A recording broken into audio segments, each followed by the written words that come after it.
Welcome back to the Wealth Actually podcast, the show that features artists, entrepreneurs, experts, and commentators that will give you the right knowledge, planning, and guidance so you can preserve your assets and enjoy your wealth. Learn more and subscribe today at wealthactually.com. And now, here's your host, Fraser Rice. Welcome back to the Wealth Actually podcast. I'm Fraser Rice. The wealth management industry is in the midst of massive demographic change.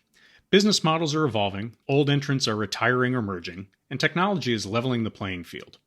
As a result, clients are demanding more value, and the industry is coping with a rapidly shifting landscape. As wealth management clamors for direction, new expertise to manage this change is emerging.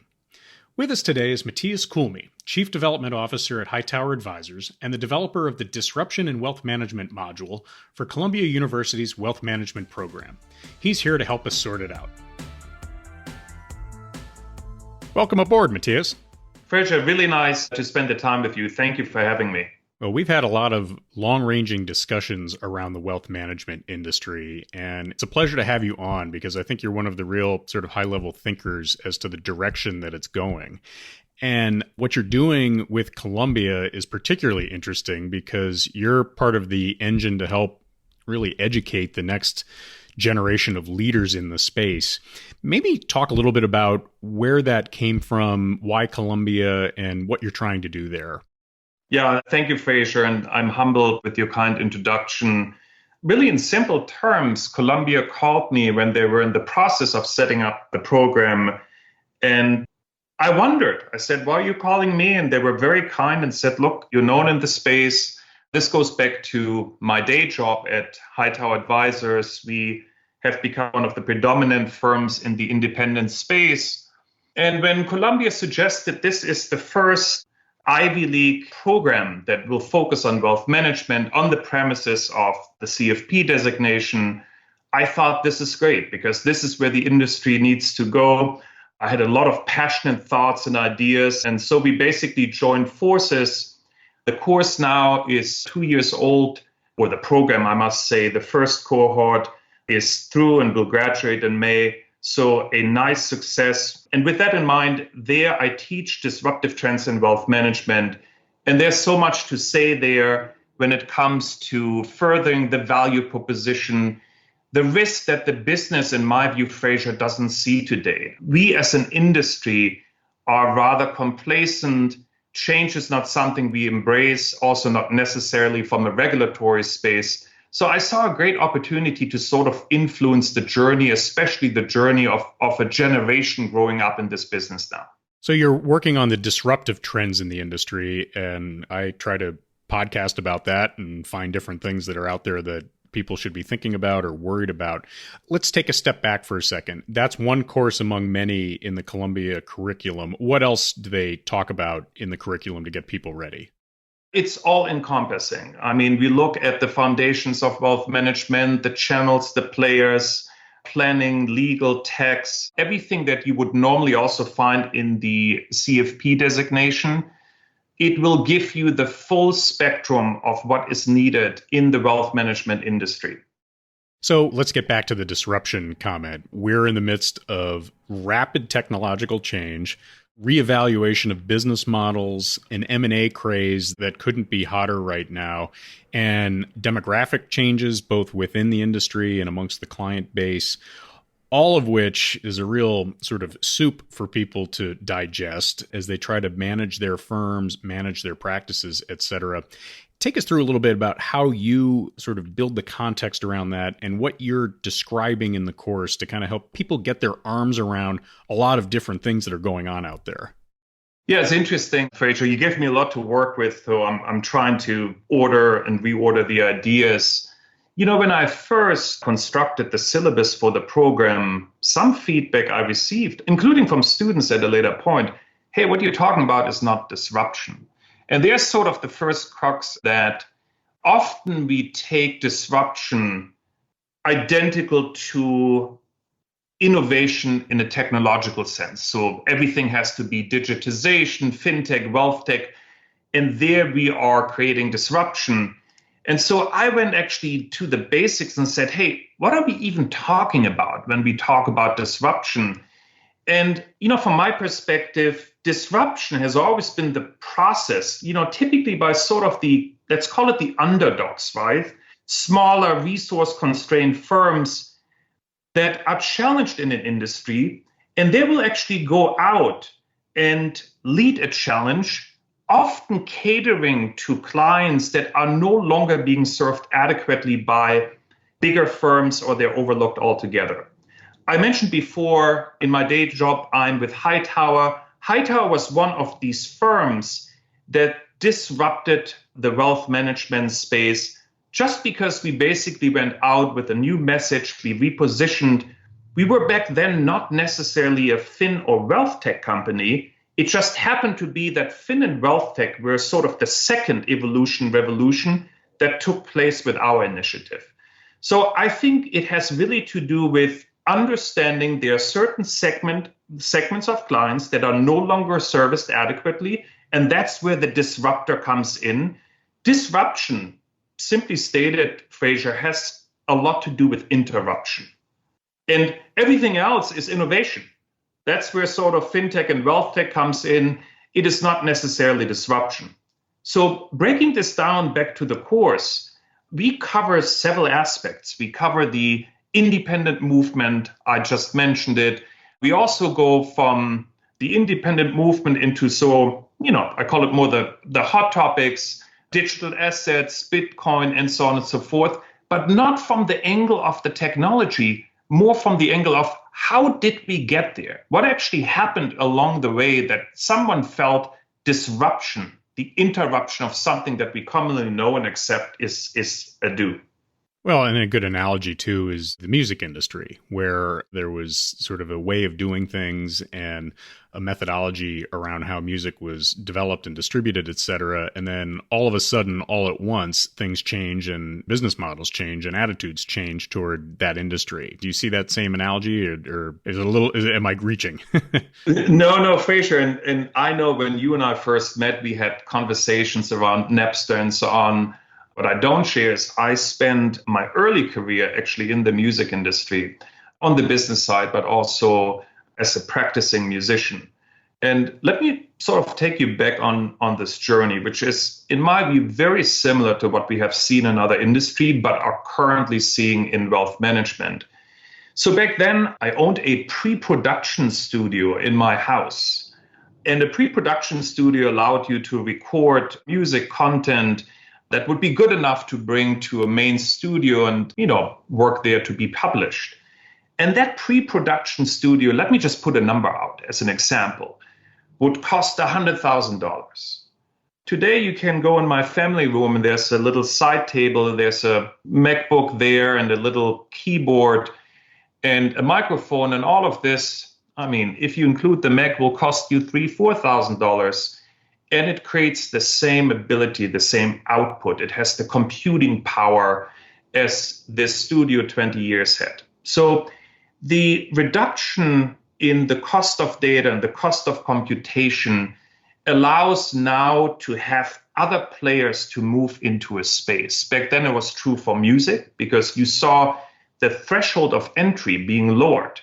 Non-music players, so to speak, creative individuals that never had anything to do with the industry, all of a sudden were able to create music, to run a production out of their living room. We have actually good examples in the industry of stars that became very famous and wealthy doing so. And that created a complete disruption of the business. All of a sudden, you had small labels, you had boutique record companies, and so on and so forth. We see a little bit of this today in wealth management. We actually see that we had the independent movement. These were the breakaway brokers. This is not my word. That was sort of the definition, leaving the wirehouses.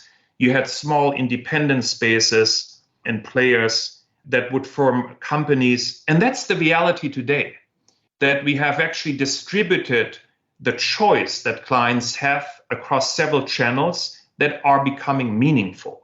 We look at the growth of the independent space, consistently double-digit year-over-year growth, unlike any other channel we see today. And that's something we need to note. And I said it before, then you have sort of that fin and wealth tech revolution that was similar to what happened in music, that creates this modular world where now the curation of choices for clients is far more important than owning these traditional vertically integrated big machines and firms that we see with the big wirehouses. One of the things that you talk about, and we've talked about before, is the focus on trust and the shift from typical trust situations, and I don't mean that in sort of a trust in the States, but people trusting other people, and the lack of trust that has started to creep into the system. Maybe dive into that a little bit for us. Yeah, it's a very complex topic. And, look, you can argue it's sort of my sole opinion. I don't think so, however. I take you back, and this is a bit more of a capital market discussion rather than we are starting with trust as a discussion. Ever since, call it the dot-com era and the dot-com bust, we have seen significant accommodation of the financial system. And it has sort of changed the rules of the game. It has changed the rules of, free price formation. It actually has removed a lot of risk from the system. And this back then so-called Greenspan put became the Fed put.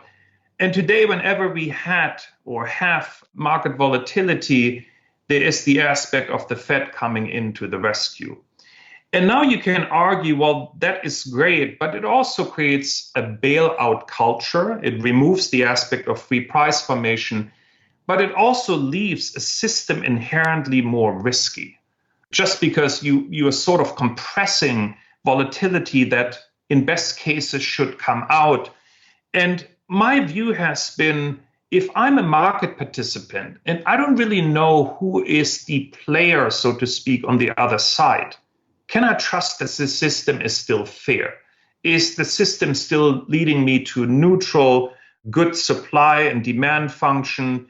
And I had my concerns. And the one aspect I have been discussing in that respect is that the hype we see around digital assets, Bitcoin, and so on, is not so much only a money evolution. I think Bitcoin came out, the white paper, around 2008 and 9. That's, coinciding with the big financial crisis.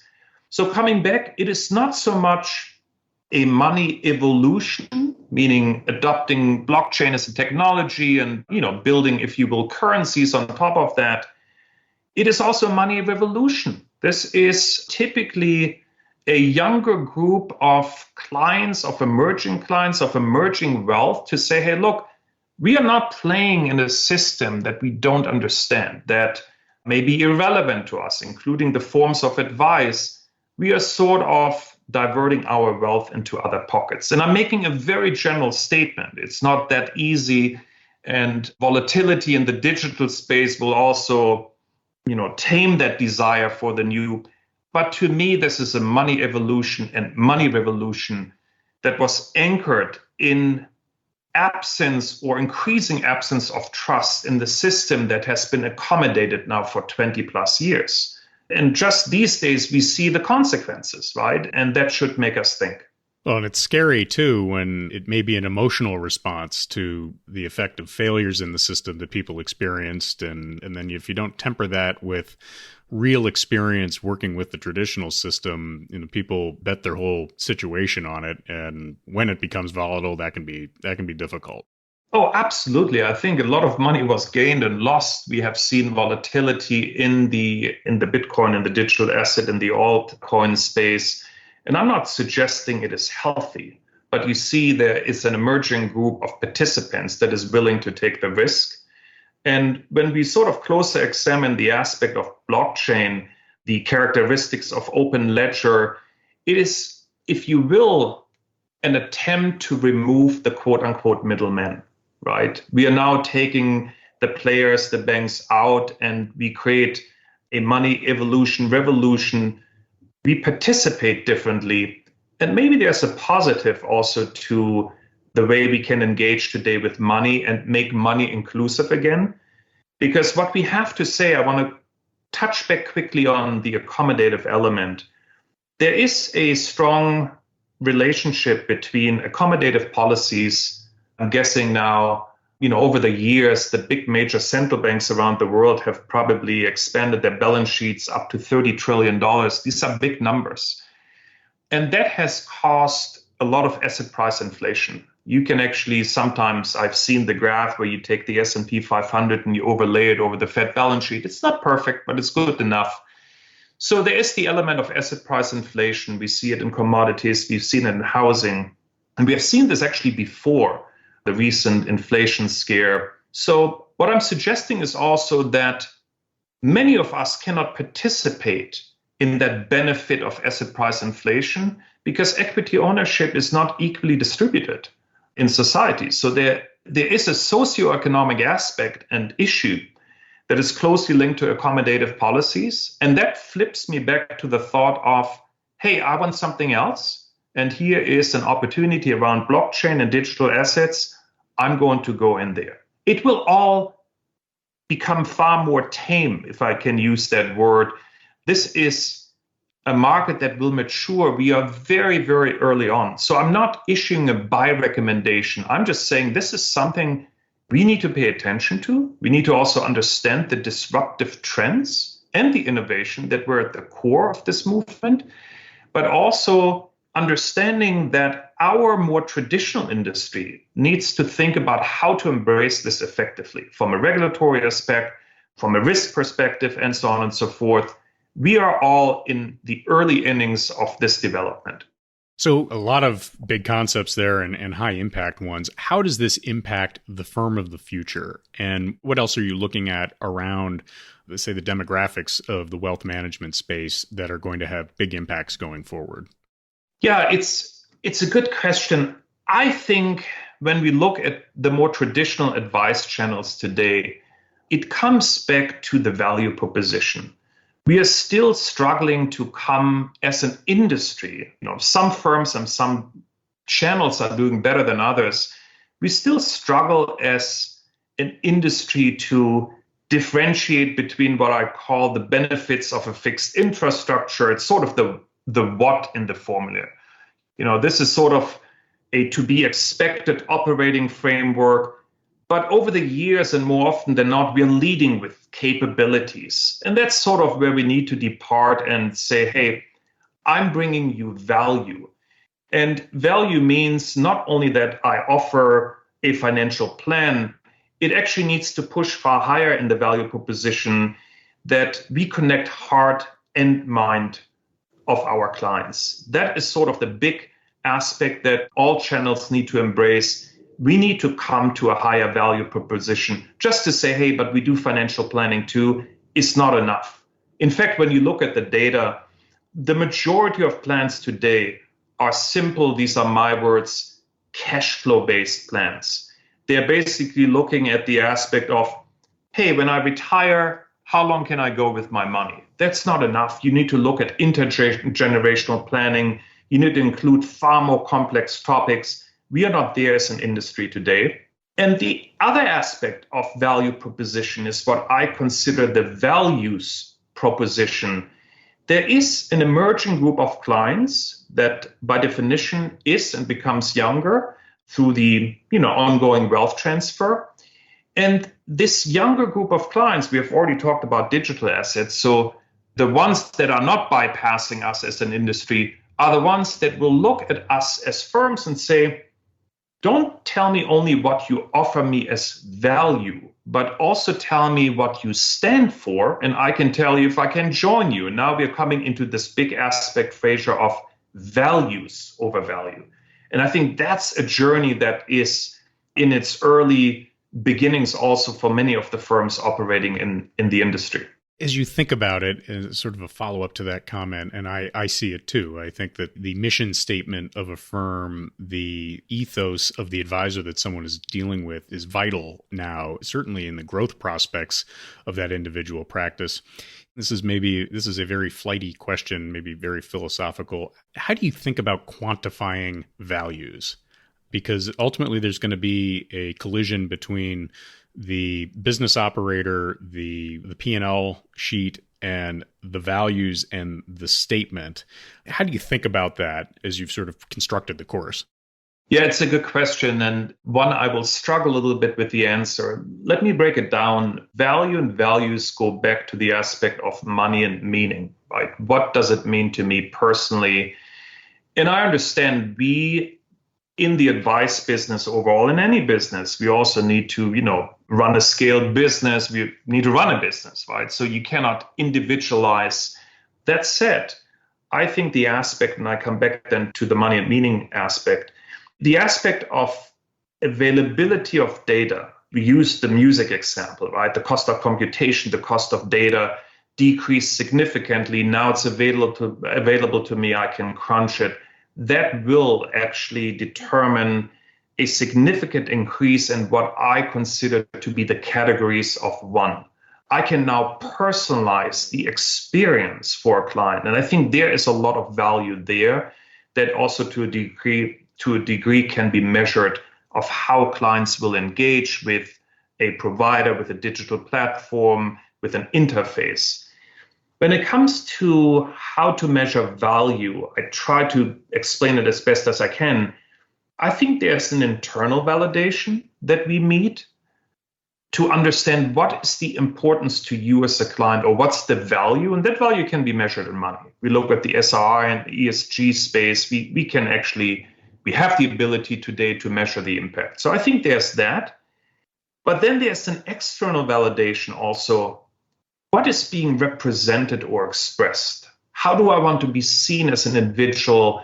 What I do with my money? So I think there are significant degrees of meaning that are very measurable, from traditional investing on one side to philanthropy on the other side. And everything in the middle of the spectrum is something that we need to focus on. Well, it get a philosophical question. I thought you handled it really well. Thank you. Right. No, it's tough. Let's sort of think about winding down here on that firm of the future concept. There's a lot of ink spilled and pixels deployed around the changing business models that are out there, whether it's percent AUM fee, flat fees. And financial advisors are veering in the world of sort of becoming psychologists in many ways and assisting on the behavioral finance front. The hourly fee may become part of the discussion as well. Do you have any conclusions on that? My personal opinion is that it is a big, broad world out there, and there is room for a lot of different business models. How do you think about that? Yes. Fraser, let me come back to sort of the pricing mechanism in a little bit. If I'm not mistaken, today still 75-80% of services in our industry are priced based on the AUM model. And it is hard to move away, but there has been a tendency, an increase of retainer-based services, planning-based services that clients can pay for. I think what we need to recognize is a different aspect, and that also will actually shape of how we pay for advice that we receive. There was a great article, I want to say it was in the Wall Street Journal last year, and it basically looked at, a younger, wealthy generation with money in the bank and how they have behaved in terms of how they receive advice and how they connect with an advisor. And, if you don't know the data, we would always say, oh, they were all self-directed, they're like the robos, and there is a chance that the self-directed portion goes up. And when you look at the data between 2010 and 2020, that self-directed layer actually hardly changed. It was around 40%. But here comes the aspect that should really make us think as a more traditional industry. The strongly advice-centric element, where we as advisors come in, where the human being comes in to provide advice, shrank to half. So what we're saying is everything in between is now hybrid advice or bionic advice. And I'll come back to pricing. I give you an example where I can now go and book a flight and use an app. And at one point, there's a pop-up menu to say, do you want to talk to an agent now? Right? That's sort of the advice model that I foresee in the future of wealth management. And that can be priced differently because at the front end, I have significant scale.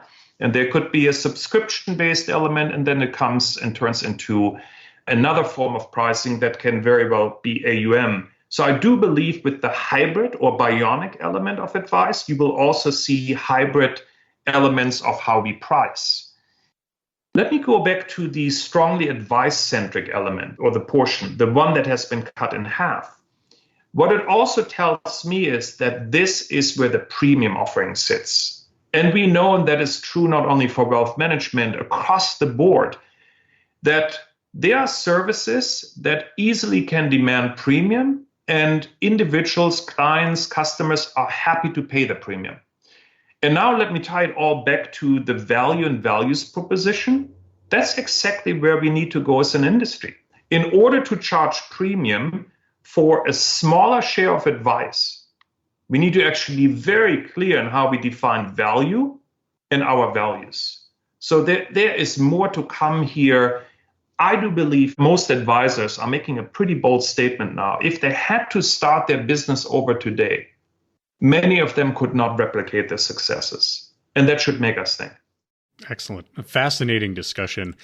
Tell us, how do we keep track of you, Matthias, and how do we get in touch with you vis-a-vis the course at Columbia? You can find us on the website. There's a beautiful description of Columbia, among other fantastic lecturers in the faculty that we have assembled of practitioners. You may find my bio. I'm saying they're far significant thinkers and doers there. So we are blessed. And then I have the pleasure to have been with Hightower Advisors for more than 10 years, have seen this wonderful player in the independent space grow. Today, I act there as the Chief Development Officer, focused on the aspects of helping our advisors to navigate their own organic growth. Excellent. I'll have the contact information in the show notes and look forward to surfing this wave with you and following your progress as we see the change just continue to multiply and affect all of us. Thank you so much. Thank you for listening to this episode of Wealth Actually, hosted by Fraser Rice, author of the book Wealth Actually and a leading private wealth manager. Head on over to wealthactually.com where you can subscribe to this podcast, get your own copy of the Wealth Actually book, and connect with Fraser directly. We'll see you next time on Wealth Actually.